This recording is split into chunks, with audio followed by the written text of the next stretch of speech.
Hello students. Hindi में आज हम एक नया टॉपिक करेंगे जो आपको सेक्शन डी में पूछा जाएगा। हाँ, उसका हेडिंग ऐसे होगा कि निम्नलिखित अपठित गद्यांश को पढ़कर 1/3 शब्दों में सारांश लिखकर उचित शीर्षक लिखिए। ये आपको टॉपिक होगा। 1/3 मतलब 1/3 पार्ट में आपको पूरा एक बड़ा पैराग्राफ दिया हुआ होगा।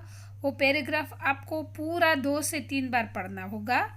हाँ, और फिर उसमें से आपको जो सार, हाँ, जो सीख मिलती है, सार मिलता है, वो आपको 2 से 3 लाइन में, कम से कम 3 से 4 लाइन में आपको वो 1/3 पार्ट होना चाहिए पैराग्राफ का।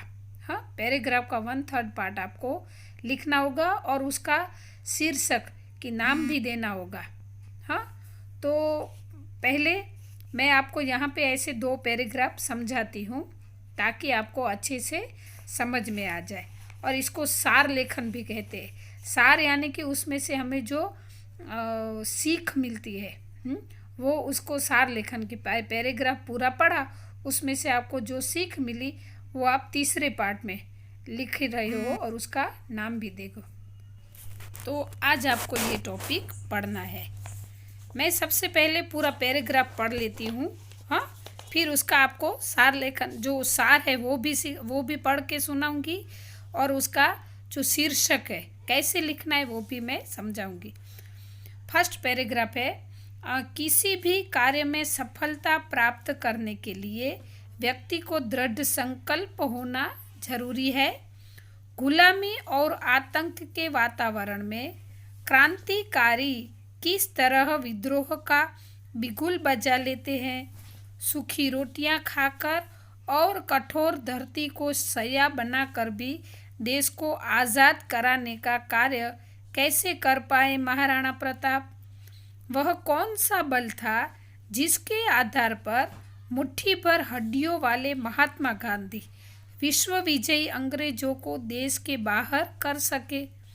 निश्चय ही यह भी मन की सबलता के लिए सत्य, न्याय और कल्याण के आदर्श का होना जरूरी है। जिसके मन में सत्य की शक्ति नहीं, जो न्याय के पक्ष में नहीं है, उसके मन में तेज नहीं आ पाता। अनुचित कार्य करने वाला व्यक्ति आधा मन यूं ही हार बैठता है। उसके मन में एक छिपा हुआ चोर होता है जो उसे कभी सफल नहीं होने देता। तो ये है पैराग्राफ। आपको सबसे पहले ये पूरा पैराग्राफ पढ़ना है। अभी हमने ये पैराग्राफ पढ़ा तो इस पर से हमें क्या पता चला कि जो ये गांधी जी जिस चीज़ का क्रांतिकारियों का वर्णन किया है, महाराणा प्रताप, हाँ, महात्मा गांधी, इन सब का वर्णन किया है, तो इसका मतलब होता है कि ये लोग अपने काम में सफल हुए। तो इसका मतलब है कि इसमें सफलता के बारे में बताया गया है। तो इस पैराग्राफ का टॉपिक यानी कि शीर्षक होगा सफलता का रहस्य। फिर इसको 1/3 पार्ट में आपको लिखना है, पूरा पैराग्राफ नहीं लिखना है। इसमें से आप 12th में हो, इसलिए आपको इतना आइडिया होना चाहिए कि इस पैराग्राफ को शॉर्ट में और अच्छे से आप कैसे लिख सकते हो। तो अभी उसका मैं सार लेखन यानी कि शॉर्ट जो हमें 1/3 पार्ट लिखना है वो सुनाती हूँ। कार्य की सफलता के लिए हमें दृढ़ संकल्पी होना आवश्यक है। हाँ, हमें अगर किसी कार्य को सफल बनाना है तो सबसे पहले हमें उसके लिए दृढ़ संकल्प करना जरूरी है। व्यक्तिगत सुख दुख की चिंता छोड़ देनी चाहिए। हमें पर्सनली जो हमारा पर्सनल है वो छोड़ देना चाहिए। कमजोर मन का और अनुचित कार्य करने वाला व्यक्ति जीवन में कभी सफल नहीं होता। हाँ, जिसका मन कमजोर है और जो अनुचित मतलब जो उचित नहीं है ऐसे कार्य करते हैं, ऐसा व्यक्ति कभी सफल नहीं होता। मन की सबलता के लिए सत्य, न्याय और कल्याण के आदर्श होना अनिवार्य है यानी कि जरूरी है। आया समझ में? इसकी मैं आपको पॉसिबल होगी तो मैं PDF भेजूंगी ताकि आप पढ़ोगे खुद तो आपको समझ में आ जाएगा। लेकिन पहले ये 2 वीडियो आपको कंपलसरी देखने हैं। वीडियो देख लोगे, सुन लोगे, उसके बाद ही मैं आगे PDF भेजूंगी, वरना आप वीडियो सुनोगे नहीं और देखोगे भी नहीं। हाँ, तो ये पहला पैराग्राफ था। अब हम दूसरा पैराग्राफ करेंगे। सेकंड पैराग्राफ है, सुलेखन से मेरा मतलब लिपि की सुंदर लिखावट से है। आजकल लेखन कला की जो हत्या हो रही है वह एक खेद का विषय, खेद यानी कि दुख का विषय है। मध्यकाल में सुलेखन पर बहुत जोर दिया जाता था।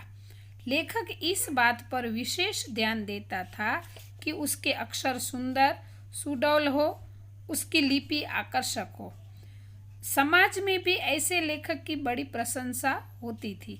आज तो उल्टा ही भ्रम फैल गया है। न जाने कहाँ से यह बात चल पड़ी है कि बड़े लोगों के हस्ताक्षर सुंदर होते ही नहीं है। इसके प्रमाण में एक दो आदमियों के नाम गिना दिए जाते हैं, पर वास्तव में यह कोरा भ्रम है। अनेक ऐसे बड़े आदमियों के नाम लिए जा सकते हैं कि जिनके हस्ताक्षर बहुत ही सुंदर है। हस्ताक्षर यानी कि हैंडराइटिंग। अगर इस भ्रम को सत्य मान भी लिया जाए तो इसका अर्थ यह तो नहीं है कि जिनके हस्ताक्षर बुरे हैं वे सब बड़े आदमी हैं। तो ये था बड़ा पैराग्राफ। अभी आपने इस पैराग्राफ को पढ़ा तो आपको इतना समझ में आ गया कि इसमें सुंदर हैंडराइटिंग, सुंदर अक्षर के बारे में बताया गया है। तो समझ लो कि इसका शीर्षक क्या होगा, सुलेखन का महत्व। हाँ, अभी इसके मैं शॉर्ट जो है 1/3 पार्ट है वो सुनाती हूँ, समझाती हूँ। लेखन कला की उपेक्षा बड़े खेद की बात है। मतलब उसके इग्नोर करना, लिखने को इग्नोर, हम आलस करते हैं लिखने में, तो वो बड़ी दुख की बात है। मध्यकाल में सुंदर सुडौल अक्षरों में लेखन का बड़ा महत्व था। आजकल यह भ्रम फैल गया है कि बड़े लोगों के अक्षर सुंदर नहीं होते। इसका अर्थ यह तो नहीं होता कि खराब अक्षर लिखने वाले बड़े आदमी होते हैं। तो ये था इसका। तो इसमें देखो पूरी बात सुलेखन का महत्व समझाया गया है। हाँ, कि लेखन कला की उपेक्षा बड़े खेद की बात है। फिर मध्यकाल में सुंदर सुडौल अक्षरों में लेखन का बड़ा महत्व था। आजकल यह भ्रम फैल गया है कि बड़े लोगों के अक्षर सुंदर नहीं होते। इसका अर्थ यह तो नहीं होता कि खराब अक्षर लिखने वाले बड़े आदमी होते हैं। हाँ, ऐसा ज़रूरी नहीं है। कई बड़े ऐसे आदमी होते हैं जिसकी हैंडराइटिंग अच्छी होती है। और इसका नाम क्या होगा, शीर्षक क्या होगा, सुलेखन का महत्व। तो स्टूडेंट्स, आज ये 2 पैराग्राफ इनफ है। आप अच्छे से सुन लेना, समझ लेना, ताकि आपको एग्ज़ाम में कोई प्रॉब्लम ना आए। ठीक है, तो ये वीडियो यहाँ पे पूरा होता है। अस्तु।